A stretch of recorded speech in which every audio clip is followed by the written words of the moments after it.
We are live.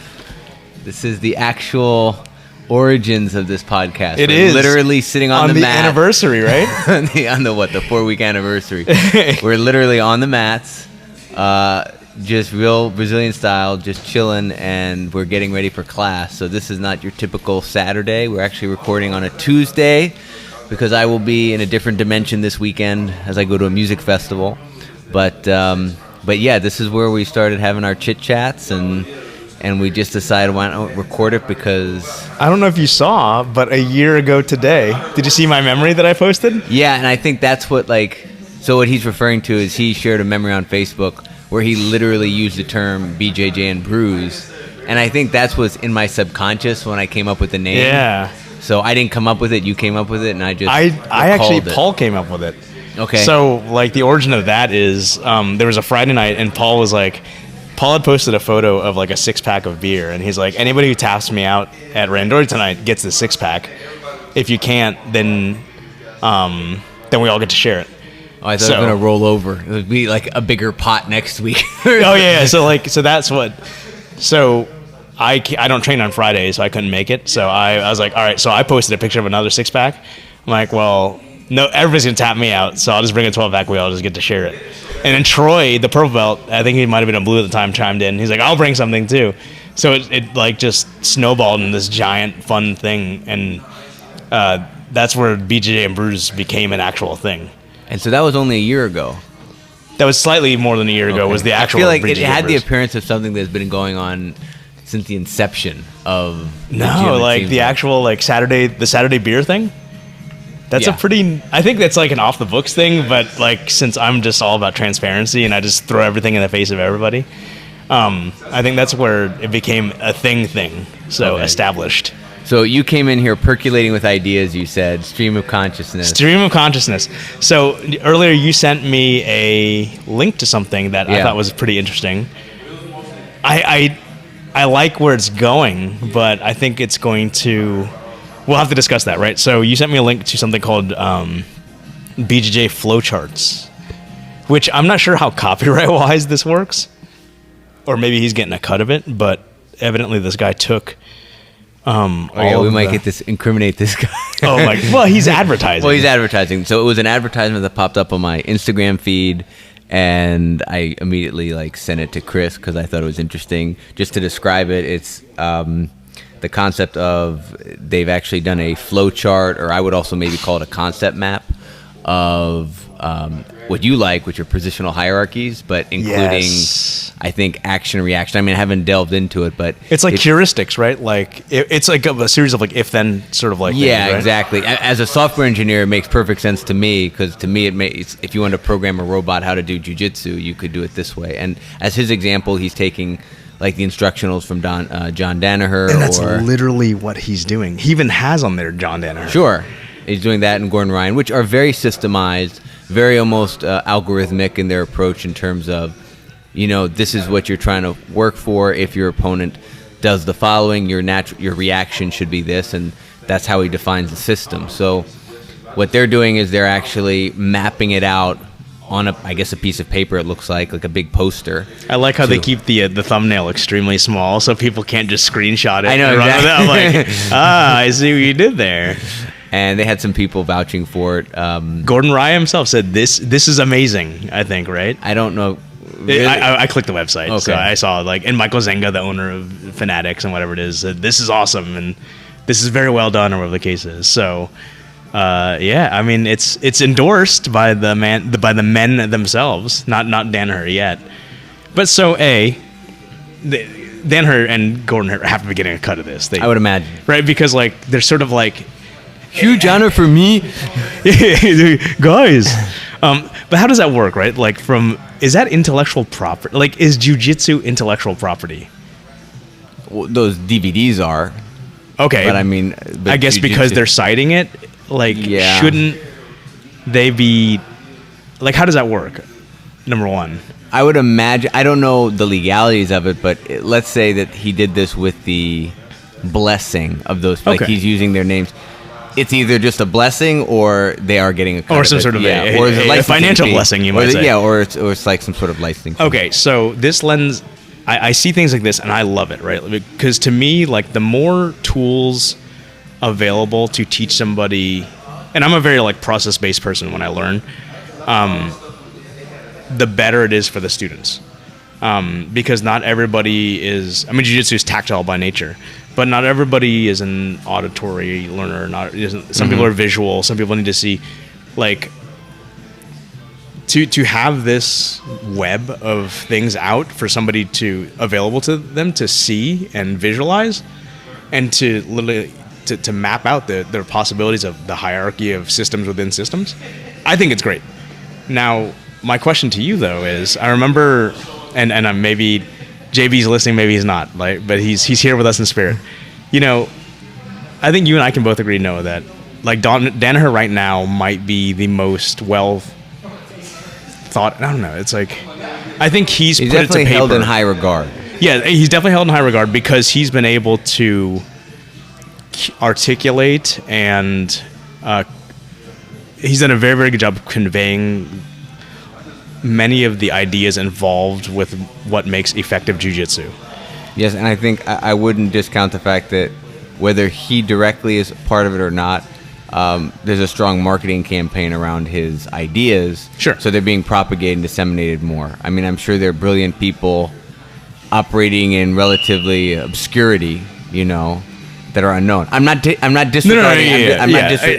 Whoever's the best salesman is ultimately I'm not discounting the impact he's having and the importance of his ideas. I'm just want to recognize that it's also the result of what's being seen. Like, no, yeah, sure. I mean, like, perception is reality. Yeah, exactly. So JB, I remember we both you and I, or you more so, had talked to JB about like Danaher and blah blah, and the series of tapes, and this was when Enter the System started coming out. Sure. And JB was just like, "This is shit," right? Like, or I forgot what his ultimate like why he just did not like Danaher, and he said something along the lines of being arrogant, which that's beside the point. But like, I forgot what his reasoning was exactly. I mean, I felt like I can't recall specifically when he was talking about Danaher being arrogant. That might have been a conversation he had with you, but I do know he very much was. JB always talked about working with what your opponent gives you. Okay. And I'm not saying Danaher flies in the face of that, but he's kind of like, I think maybe for JB is sort of like spelling it out for you, like he's connecting all the dots for you. This is the system, like, sure, this is what it is. And JB is, I think, a little more organic, a little more dynamic, a little more, kind of self-discovery, and that's sort of a thing too, right? Because like Keenan talks about like Keeneth, yeah, awesome. If no one knows what we're talking about, you have to listen to the Matt Bird podcast, or watch. You can watch it on YouTube. Shout out to them. Yeah. So guys, yeah, we know how this works, right? Maybe 2 years from now, they're like, oh, okay. This random brown belt and blue belt. Oh, okay, awesome. Yeah, shout out to you guys. But Keenan actually talks about the idea of, or actually, was it also the purple belt who you had interviewed in Maine? Oh, Chris. Yeah, his name was Chris. I was going to say Brandon for some reason. KRI, yeah. Very, very Nordic of him. Yeah. But is it better for a student to learn a very systemized approach to training, or a systemized approach to jiu-jitsu versus the sort of organic self-discovery? Like, which is the truer jiu-jitsu? Obviously, one's on one extreme spectrum, and one is on the other spectrum, right? And at what point does it become somebody's an excellent technician versus somebody's an excellent artist, and how much of that is, or in an ideal world, given the same person, they both end up learning the same conclusions. Danaher just happened to find it quicker. Well, I think it kind of goes back to what you were saying before about different types of learners. I think, like, my initial reaction, you said, wait, save it for the podcast, but my initial reaction was the flow charts, or the concept map of jiu-jitsu systems in and of itself is... Let me put it this way. By the way, we look totally gay right now. What? You and I were laying here with our, like, on our sides with our elbows propped. Sorry, go on. I mean, we're just chilling on the mats here. That's a great shirt, by the way. So, hang on. Bro, are those... Texas MMA shorts? No. They are. They're Truth Fightwear. Holy shit. That is so old. That is old as fuck, yes. I have the same pair. I'm sorry. I'm sorry. Go on. We interact with the gym people as they walk by here. That's like 2004, bro. Right? Anyways. Vintage.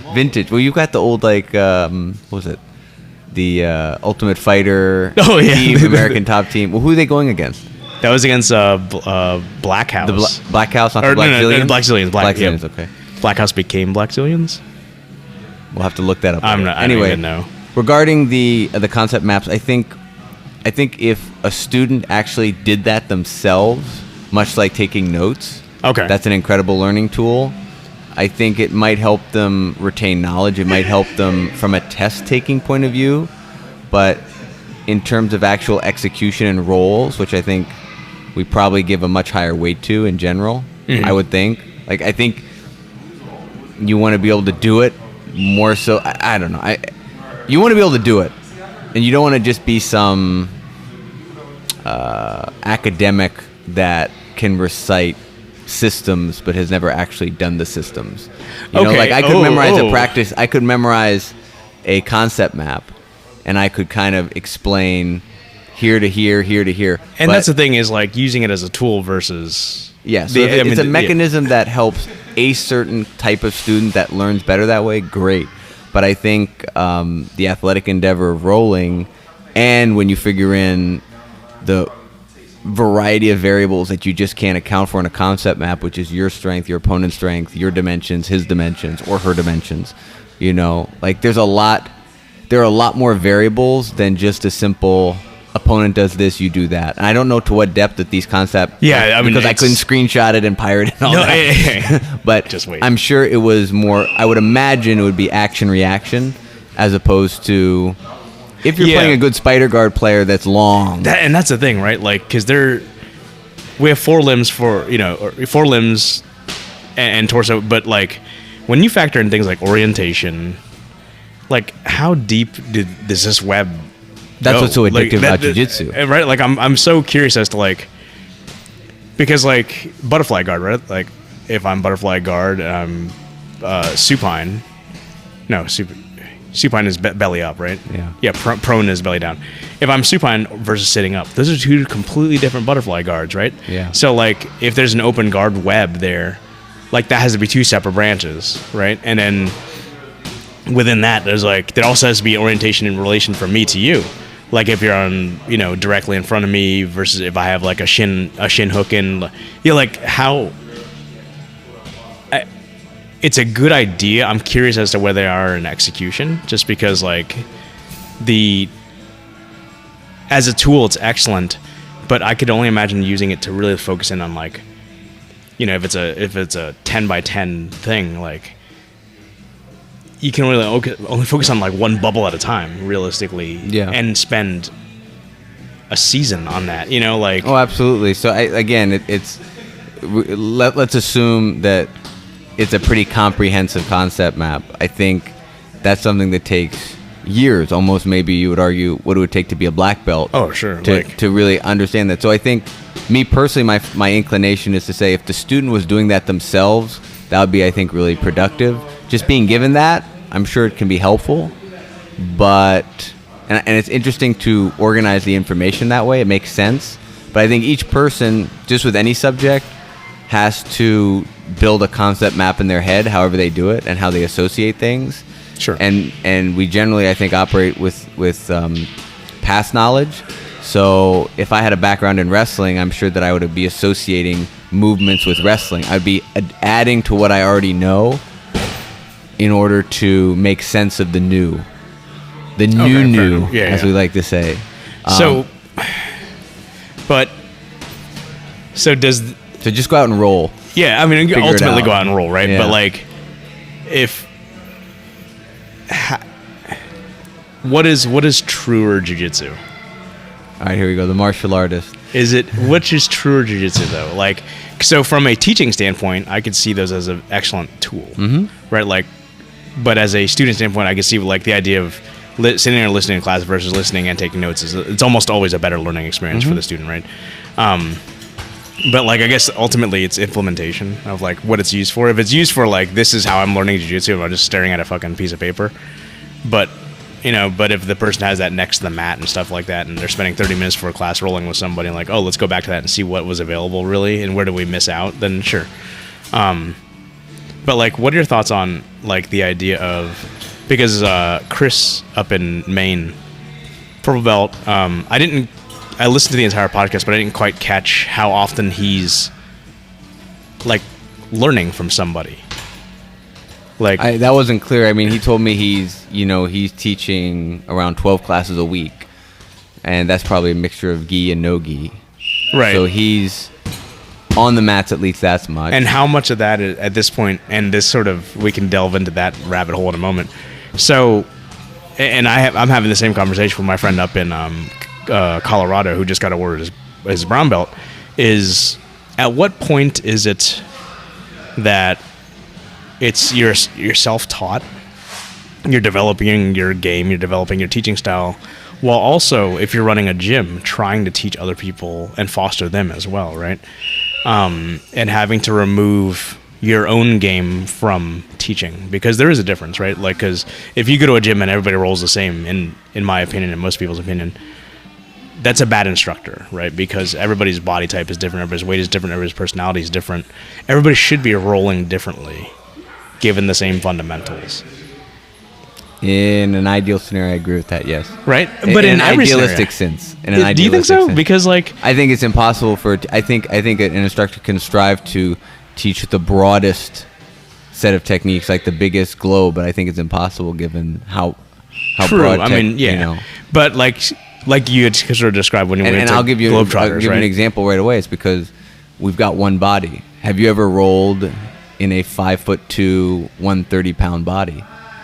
I have not, right? Have I rolled in Javon's ripped 225 body, right? Or a guy right. like Xander who's 230, played football. It's like their experience is. I just feel like not their experience, but just the fact that we're in our body type means that we're already limited to some scope right. of what we're able to teach because it's such a physical game. It's not like another sport where you're.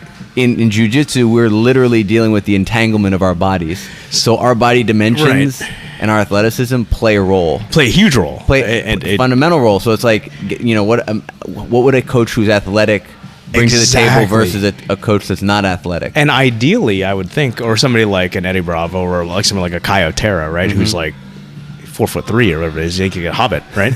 So like how does he go about teaching, or how does Chris? Was he a fairly large guy? I mean, he sounded like he was Chris is like guy. Troy's size. Troy's size. All right. So like, how does he go about teaching jiu-jitsu to the woman that's in class? And also being like a lower belt, not lower belt, but like, according to IBJJF, he shouldn't be teaching blah blah blah. That's a big challenge too, right? So that takes a lot of self-discovery and a lot of self-teaching, especially without a higher rank overseeing his development.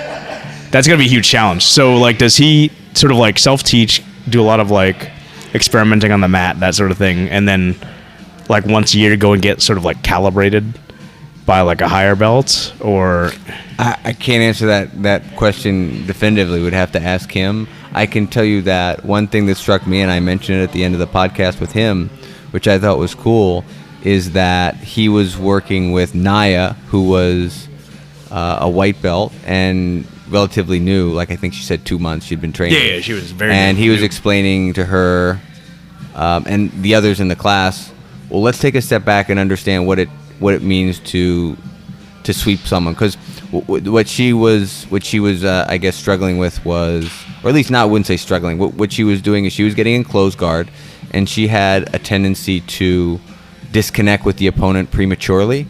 So then her guard would get passed. She wouldn't secure grips or necessarily have foot placement on hips. So she would just open her guard in such a way where you're basically facilitating the pass for your opponent, as opposed to opening your guard in order to move on to another step. So once kind of Chris explained the notion of even though you're new and you might not have many ideas, try to have at least one idea in your mind, and when you open your guard, there's a purpose behind it. You're not just opening your guard for the sake of opening your guard. But the interesting part of the story for me was he was like, well, let's understand like the concept of the sweep is like you have a post. If you remove the post, you can topple them over that side. So he literally just used those basic concepts and then asked the students to invent sweeps from an open guard position where you had feet on the hips. I think that's the art of it, right? So they basically ended up doing kind of like a quasi like scissor sweep, right? But it was quote invented as opposed to here are the steps to doing a scissor sweep. So it's sort of like the heuristics of jiu-jitsu moves, so that you can play and invent them. So if you know the core concepts, you can invent moves on the fly without having to know specific techniques. So my question to you would be... So that's what I witnessed. I don't know what to do. That plays a role in the curriculum. I don't know. But that was just something I saw that I thought was very interesting. So that's the only thing I can speak of from experience. To the larger question you said, I mean, I don't know, so I'm not going to speak for him. Myself. Yeah. But like, so obviously for individual student retention, that's excellent way of teaching somebody. Is it the most efficient to teach a multitude of students to say, hey, we're going to start in this position, figure it out? I mean, probably the correct answer for me is I don't know yet, and I might not ever know. And I don't think there is a correct answer, though, right? Yeah, but I mean, I know a lot of times I've already heard myself saying, and I'll keep saying, it's like, as 2 years in this, it's not like I have much experience, so I'm a little hesitant to come out with a strong opinion. I'm curious as to what it is, because it may change, right? Obviously. And I think that's the thing. As long as we all know, it's like, look, my opinion certainly can change, and here's why. But I think in terms of learning, I feel like it's like any new thing. It's got a learning curve, and it actually reminds me a lot of software engineering because, and I think in a way, jiu-jitsu can be likened to a language, because if you're learning a new language, and when you study computer science, you're essentially learning programming, and then you learn some of the hardware mechanics behind that. But at its core, one of the key skills you develop is how to program, which is using a programming language. So when you start programming, if you don't have any prior experience, which in my case I didn't, I was very tech inclined, but I had never really programmed or dabbled with it before, we don't say it's a learning curve, it's a learning cliff. You just run right into it. And then eventually you kind of get over that initial being overwhelmed, because you're just overwhelmed with so much. There's no onboarding?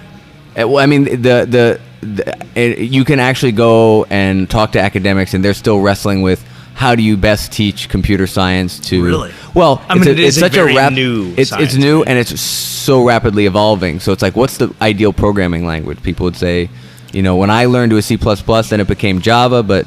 that's without going too deep into the weeds. That's something that's an object-oriented programming language, and there's all this extra overhead. Where if you want to just talk about key concepts like what's a conditional statement, which is an if-then. If this condition is true, do this. Yeah. Otherwise, do that. But bottom line is, it's a subject matter where you get thrown a lot of shit at the beginning, and you're going to be like, kind of in not a sink or swim, but you're going to be overwhelmed for a little bit. I think jiu-jitsu is the same thing. There's really hard to funnel people. It's really hard to funnel people in. Like, think about it. You put a guy first day, you show them closed guard. They stay in closed guard. The person passes their guard, and now they're in a position they have no idea what to do, let alone they don't even know the name of it. So I think jiu-jitsu is the same thing in that sense, where it's like a language. Same thing when I learned Spanish. It's like I don't speak any other language. And it's a Latin-based language, so grammatically, sentences are constructed differently than English. So it's like you're overwhelmed at first until somehow, and this is the magic of it, I in my head, it's like you create like this little foundation, and then suddenly you can associate with that foundation, and then in a way you can throw shit at it, and it sticks. You're fluent in Spanish, correct? As I like to say, I can defend myself, but I lived in Spain for 2 years. Belt, high purple, low brown, high purple really? Brown. Okay, so like now, because I don't know what. But bottom line is, I lived in Spain for 2 years. I lived in Colombia for another 6 years, or not 6 years, 6 months, and I can go there. I can open a bank account. I can live. Okay. I can do the day to day. Do you think in Spanish at all? Just out of curiosity. When I'm there, yes. Really? So it's very like environment based. Yeah, absolutely. Like you literally like, and my accent will change. Like if I hang out with Spanish friends, I'll have the Spanish accent. If I hang out with so you Colombian do the friends. Mackenzie Dern. Yes, I do. I completely morph. Absolutely. Southern California girl like, suddenly needs a English to Portuguese translator. Yeah.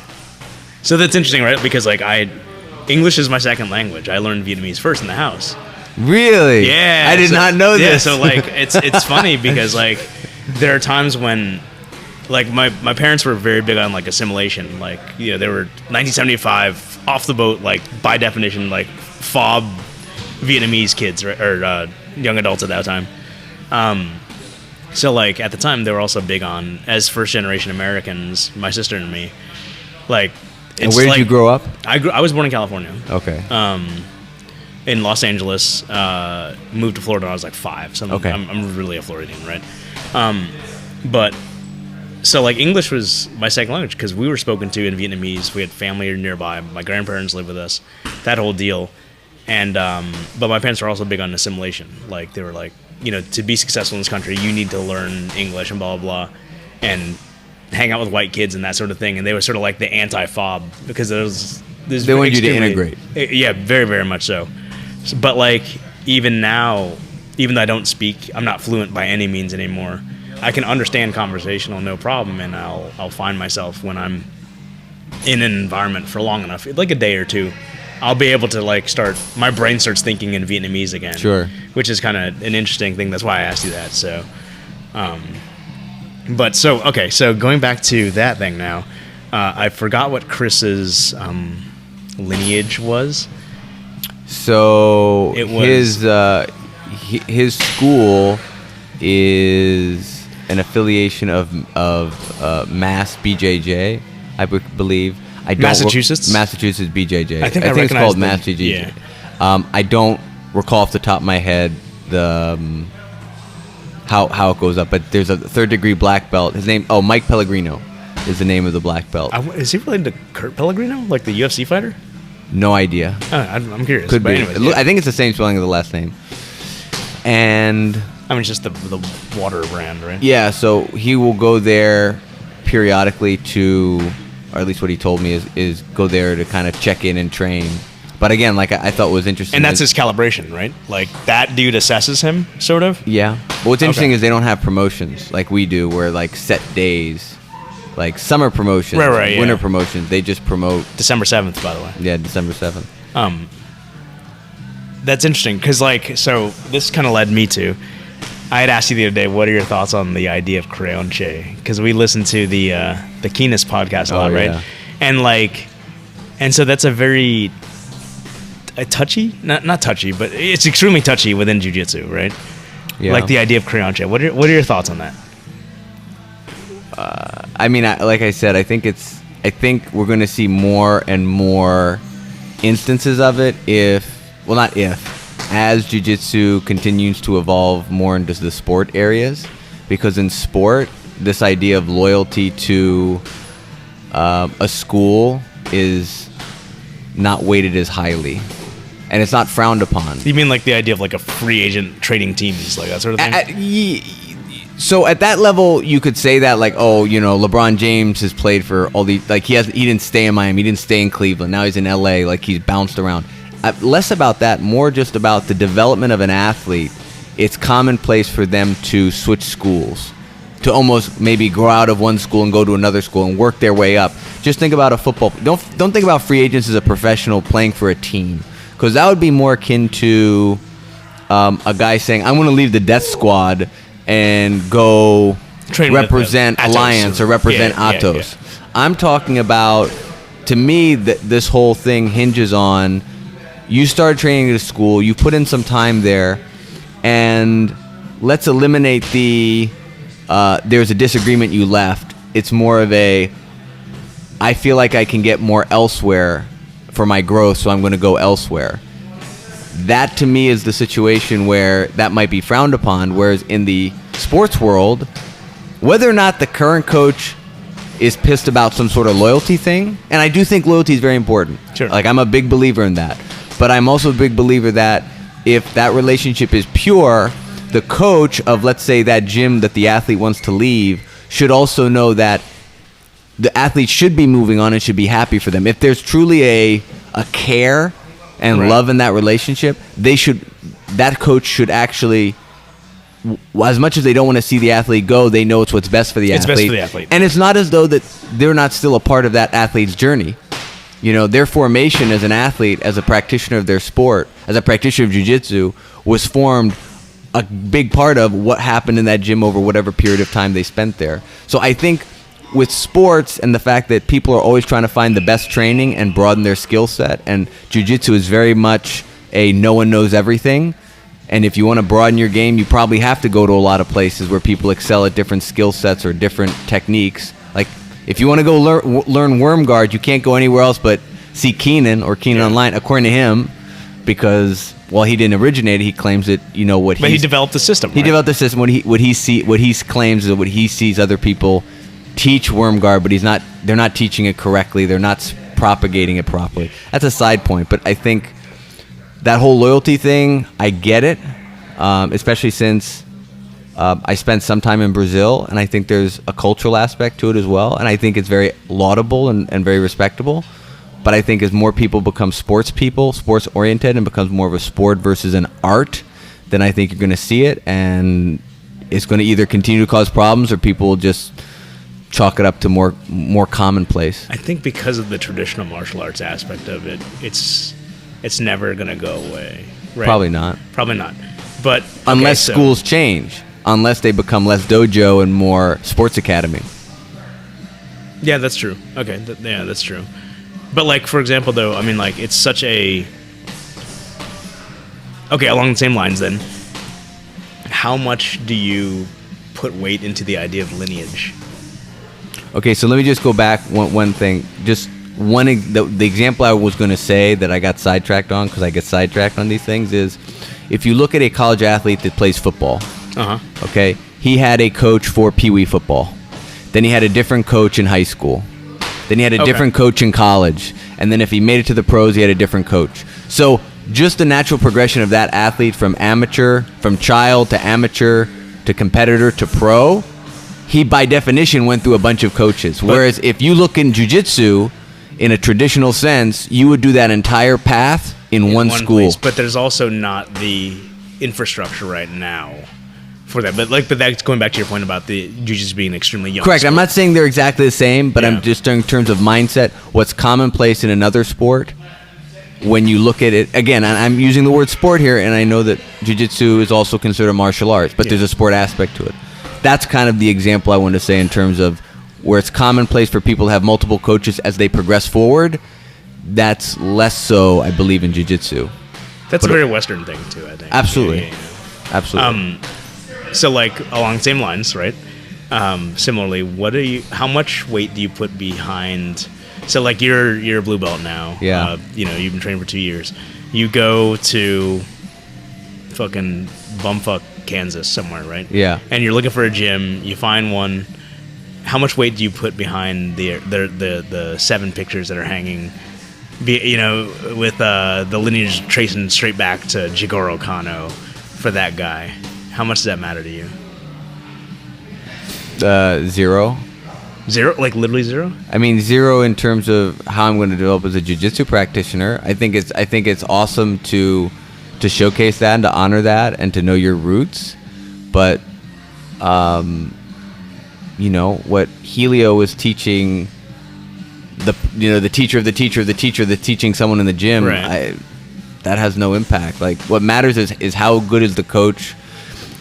To me, all that matters is how good of a student you are as you're learning. And I think you always are going to be learning just in life. And then what kind of teacher you have. If you have a coach that you get along with, you have a good rapport with, that you are learning from, that's all that matters. And lineage plays the historical significance or that whole lineage, I think, plays no role. Unless, certainly that coach learned some of his coaching habits or her coaching habits from the person or persons that coach them, but lineage is such a small percentage of that influence, So I think it's cool. I think it's good to know history, But for me, developing a student, I don't think it's important. Do you feel there's a little bit of excessive hero worship that's starting up in jiu-jitsu? I don't think I've been around long enough to make comments on that. I'll flip that back to you. What do you think on that? I think what's interesting about jiu-jitsu is the original idea of it was that jiu-jitsu was king, right? Like that. At the end of the day, all jiu-jitsu fighters were fighting for jiu-jitsu and its effectiveness against other martial arts. And the idea that it was developed under almost like using like the scientific method, of just like constantly tested against other arts, constantly, modified because of that. Where it failed, they add to the repertoire, subtract from the repertoire, that sort of thing. To me, was like the purest idea of like competition in terms of like jiu-jitsu itself. And now, as it's entering its third or fourth generation of lineage, to go back to that,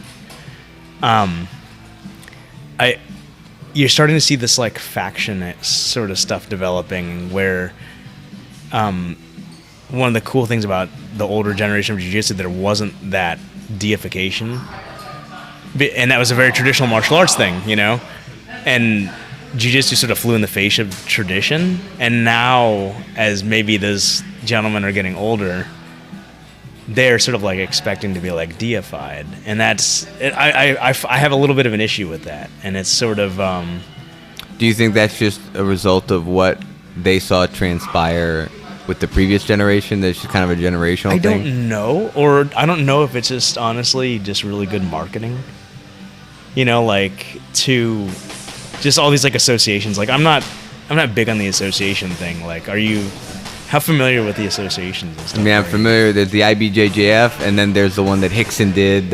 No, but like associations of like gyms.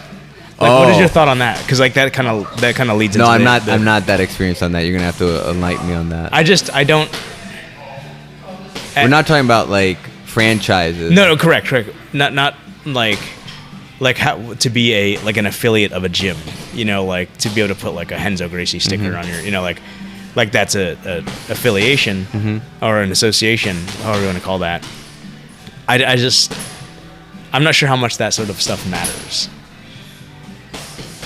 Well, I mean, you like talking about how Gracie Baja, if you do want to have that logo on your gym, one of the things that students going in, whether they know it or not, is that those instructors have to know CPR.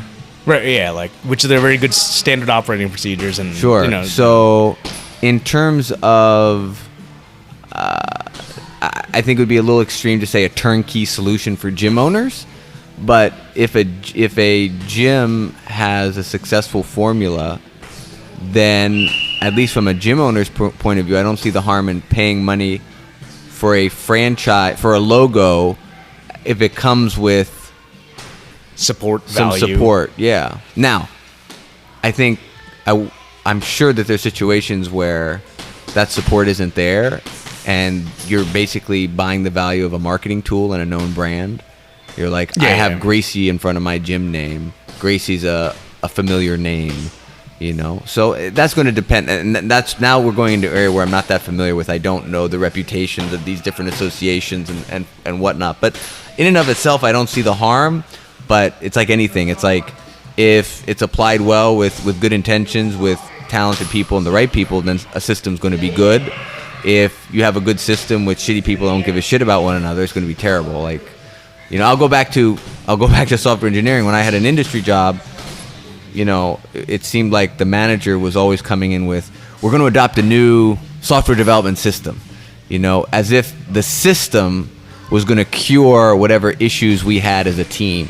Whereas in fact, I was a big believer at, you got to reevaluate the team and the talent and just the interest and work ethic of our team members. Because if you have a good team with a good work ethic, it doesn't matter what system you have. Whereas a system's not going to fix lazy people. But it's like, no, we're going to have a daily stand-up, and we're going to communicate, and we're going to in 10 minutes, we're going to pass the ball between each other, and you're going to give us a quick 30-second download of what you did yesterday, what you're doing today, and what you want to do for the rest of the week. And we're going to do that every morning at 10 a.m. So everyone's got their cup of coffee and they're sitting around the table and they're just going through the motions, So That was a part of your... Yeah, that was part of my job. Now, most of the people I worked with, I liked them and they're awesome people. I'm not saying that they were lazy. I'm just saying it was very vogue, and I'm sure it's still in vogue because I talk to people in industry that were not at my company, whereas managers were always trying to find the new solution to make their team's productivity go higher. Because at the end of the day, they're the interface between the developers, the people, the engineers that are creating, and the people with the money, the ownership. And they're in this awkward battle of the ownership saying, we want more productivity. And then the managers have to go to the people that are making stuff and say, you need to be more productive. So now suddenly people become resources, and you're looking at what's called a velocity.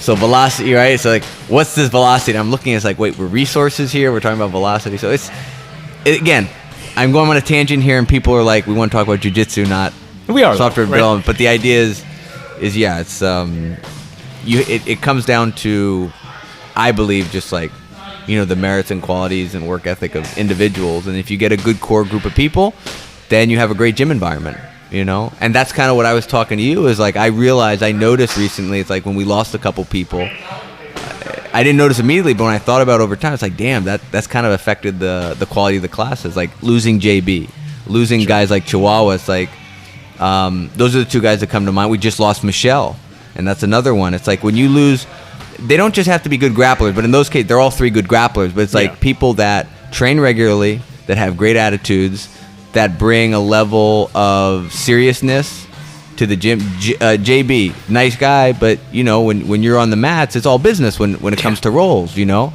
I think that's good for class. A guy like Chihuahua, who in his own way is a bit of a spaz, but he's gonna go pojada every time, and he loves jiu-jitsu. Like, you couldn't find a guy like that. Guy was showing a video, art of bro, check out this art of jiu-jitsu video, dude. Like, bro, check this out. Like, he's checking everything. But people like that elevate the class and the gym.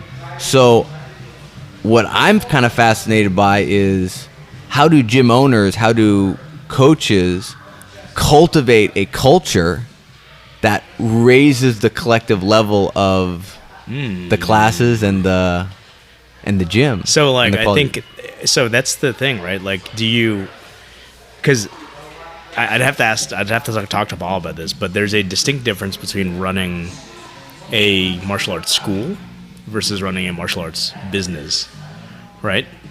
And for the most part, also, I think there's sort of like a third category of that now. Honestly, what we've done a very, very good job of here is this sort of tribe, communal gym atmosphere, right? And I think the sort of like approach that we're taking here is honestly akin to what you see at like more like a CrossFit gym than a traditional martial arts school, and or a martial arts business, like where you look at this sort of like very sales, like upgrading and blah blah blah. Like when you think of like a McDojo. And a big part of that is the culture, right? And finding the niche. So that's sort of going back to my question the other day about accessibility of a gym or of a martial arts school on jiu-jitsu. How do you foster... Oh, sorry, I'll try to answer your question.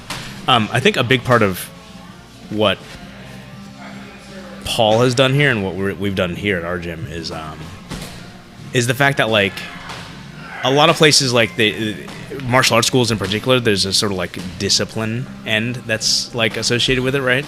Where everything's sort of like a little bit more militaristic. I think that comes from the Eastern martial arts background of a lot of things.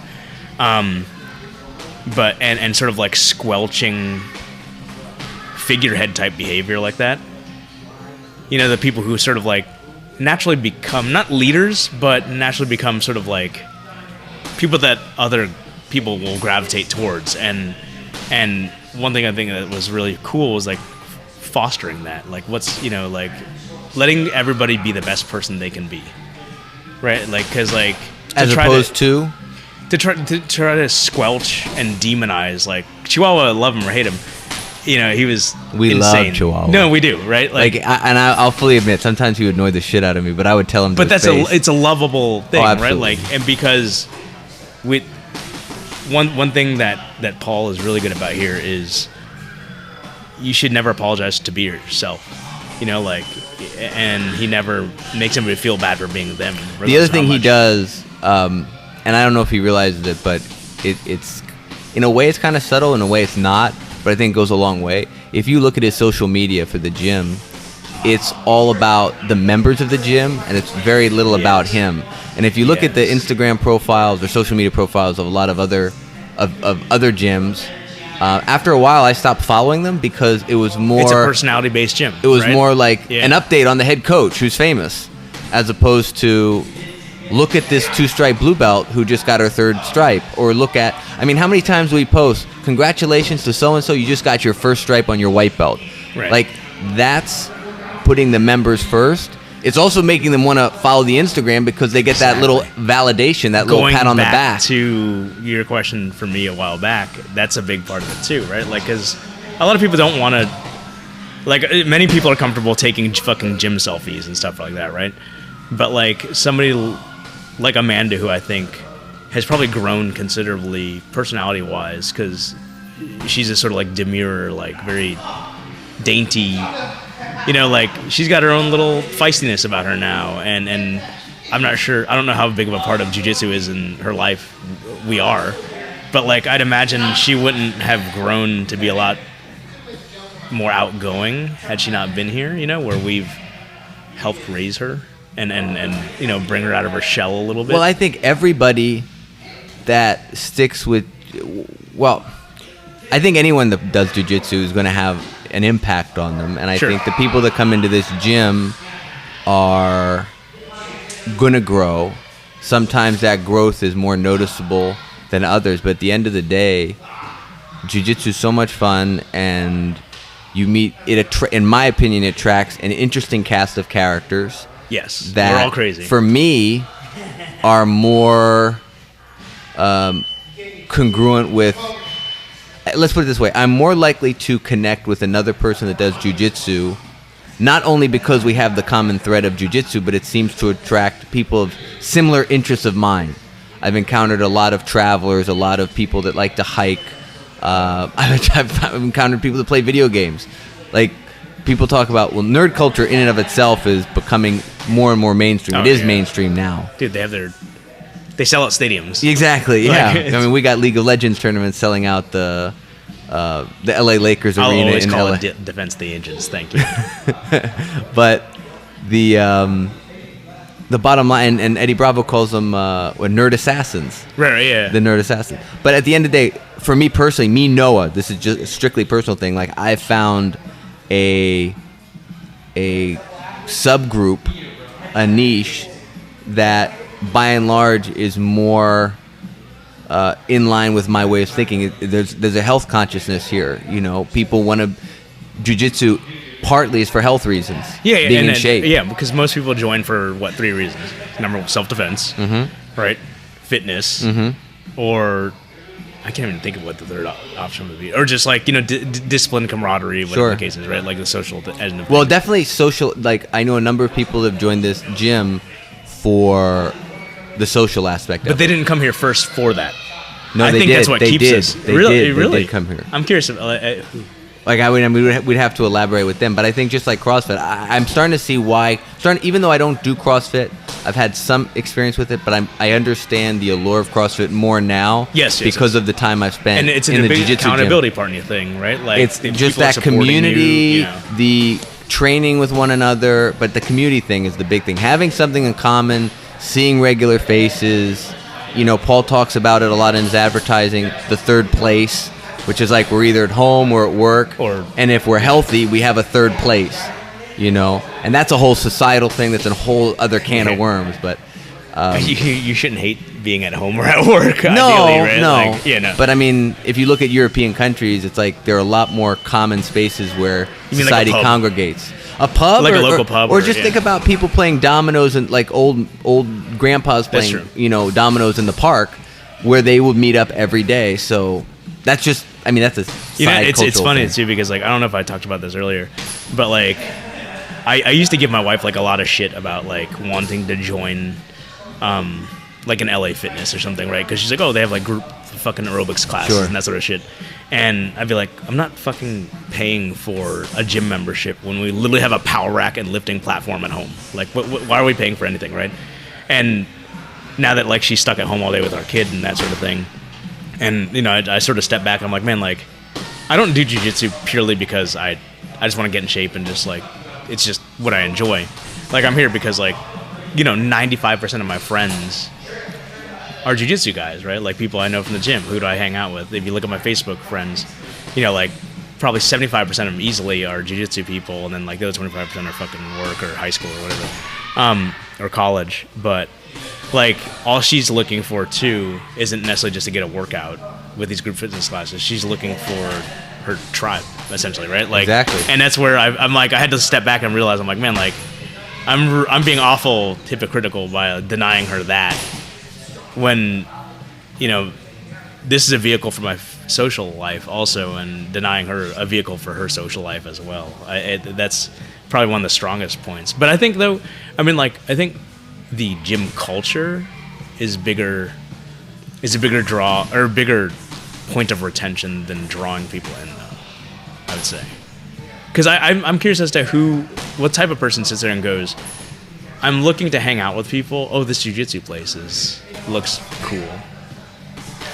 I definitely, like, I would tend to agree that it's probably I want to try something new to make new friends, but that new thing that you're trying, whether it's CrossFit, whether it's jiu-jitsu, has to appeal to you, has to, I don't know, pleasantly surprise you or appeal to you for you to keep coming back. Sure. You're not going to do something strictly for the social aspect of it. At least I hope not. I'm sure there are people that do that. Oh yeah, I mean, that why do people go to hate. church, right? Like, people are assholes and they still go to church. So, I mean, I think, I think the people that, let's say, have joined this gym because they told me, like, oh, I wanted to meet new friends, have definitely stuck around because they love jiu-jitsu and they want to get their blue belt, they want to get their purple, they want to get their brown belt, you know. So, it's, but joining here because of meeting new people. Yeah, but if you think about it, it kind of makes sense because how many people know jiu-jitsu that well before they do it? So in their mind, it's like, I have a chance to meet new friends and... Yeah, who really gets into any new endeavor where it's like a solo activity? Really? Yeah. Like even hiking and stuff, you're not by yourself half the time, you're with somebody else. Yeah. So what are you working on right now? What's your goal today in class? My goal today is not get hurt by this guy right here. There we go, the injury master. He joins us finally. I appreciate the call out. Oh, yeah, see? So Jamie is here. Jamie, gotta look close to we're the mic. literally wrapping up because we have to train. He's in his gi and he's giving us the stink eye. Yeah, he's giving us stink eye. But yeah, we've called out Jamie a couple times already. For the record, I didn't hurt nobody. You I just happened to be teaching class. you're doing you're doing like the reverse give a man a fish thing though, right? Like you're setting up the environment for it to happen. Like, say hi, man. What's going on, guys? Quick introduction, Jamie. Most of you guys know me. I've been in this academy for about... No, you move yourself. Don't move the mic. Come on, man. I've been here for about Come 10 side. years. 10 years now, How and many? 10. 10 Started years? training Mr. 2011. Well, 9 years. He's the almost. centennial, or? Yeah. I've been training with Paul since day one. And you started with MMA and no Actually, I started in New Jersey at Tiger Showman's for a year and a half. Shout Doing- out. Hashtag Tiger Showman's. I did no-gi over there, and I did kickboxing. Then when I moved down to Orlando, I took a break for about 8 months until I found Paul. First day I went to the academy, Paul told me the owner wasn't there. Wasn't there? Yeah. I went in there, Paul was like, oh no, the owner's not here. He's like, come back tomorrow. I was like, okay. Paul was the owner. Paul's sales skills have grown considerably since 10 years ago. But I came back the next day, and I've been training with Paul since then. Been doing jiu-jitsu since 2011, brown belt now, and still So doing you that. came in as a white belt. I came in as a white belt. Okay. Yeah. I did no gi for about 3 months before I picked up the gi though. So honestly, I thought Did you realize you hated getting staph infection? No, I just wanted to try it. I hated it. Yo, Guy looked so gay. I'm sorry. hang on. Let's take a step back. So Guy, you're saying look gayer than rolling around with how I'm dressed right now? I don't know, like it just, I saw people, I was like, this just doesn't appeal to me, until one day I actually tried it, and then I just got hooked to it. Now I haven't done no-gi in like 2 years. Yes, that's the. So when I do no-gi, I freak out because I have nothing to grab on. So, as we shut this down, I did have a question for the both of you guys. Okay. And it's an interesting one, I think. I'll start with you, Jaime. How many people, when you go back, that were in your class, so to speak, your cohort, like white belts around the same time, have stuck around to where you are? Chose one. One. Yes. Who, really? Just Matt Cabrera. That's the only person I remember. From that time period. I mean, aside Caroline, but she's who Paul's are girlfriend. still training to this day. Yeah. Yeah, now and that could maybe even be they're not here, but they're training somewhere else. But that's kind of the thing I wanted to get to. And Chris, in your opinion, we're talking about attrition rate. Yeah, but that we can save that for the next show. But I just wanted to ask. However you want to define it, like these are the people that I remember coming in with. People. Okay, so I'm gonna shout out to them because they've been sticking through this long, right? Kevin Culp, he's a black belt at Gracie Baja. Earl Helms, who is my original sort of like training partner.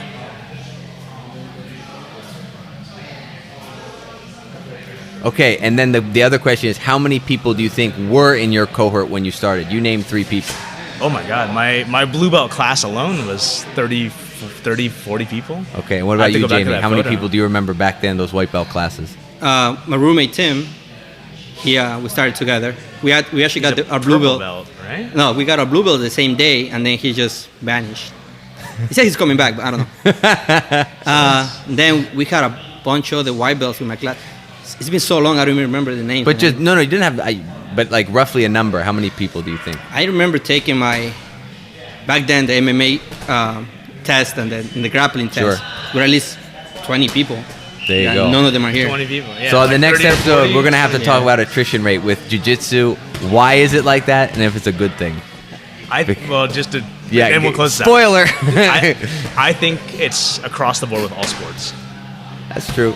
But they say it's like 1% of people that start jiu-jitsu get a black belt. I think it sounds. First off, I fucking hate that meme, and especially when it's posted by some bullshit fucking board breaker. But anyways, go on. Until then, right? Until then, but we got 5 minutes to class, so we're gonna throw on our gis. Yeah, I don't want Paul to give us the stink eye. Yeah, and actually start training. So thank you guys, Jaime. Thanks for joining us. We're never doing that again. Yeah, oh never God. doing it again.